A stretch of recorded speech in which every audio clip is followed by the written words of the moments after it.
சுவையான வெண்டைக்காய் தொக்கு எப்படி செய்யலான்னு நம்ம இன்றைக்கி வீடியோவில் பார்க்கலாம். ஒரு கடாயில் 3 ஸ்பூன் எண்ணெயை விட்டு எண்ணெய் காஞ்சதும் கடுகு 1 ஸ்பூன், கடலைப்பருப்பு 2 ஸ்பூன் போட்டு சீரகம் 1/4 ஸ்பூன் போட்டு நல்லா வறுத்து எடுத்துக்கோங்க. ஒரு வெங்காயத்தை கட் பண்ணி வச்ச வெங்காயத்தை போட்டு கொஞ்சம் கருவேப்பிலை தலையும் போட்டு நல்லா வதக்கிக்கோங்க. ஒரு தக்காளியும் போட்டு நல்லா வதக்கிக்கோங்க.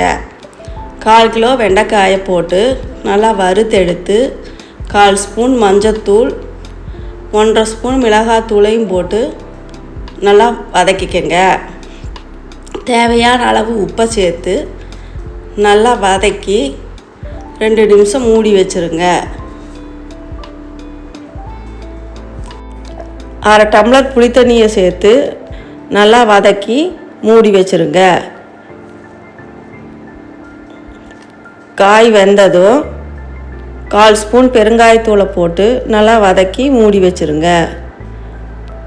1/2 கப் தேங்காய் துருவலை போட்டு நல்லா கலந்து விட்டுருங்க. மேலே கொத்தமல்லி தழையை தூவி கலந்து விட்டால் சுவையான வெண்டைக்காய் தொக்கு தயார்.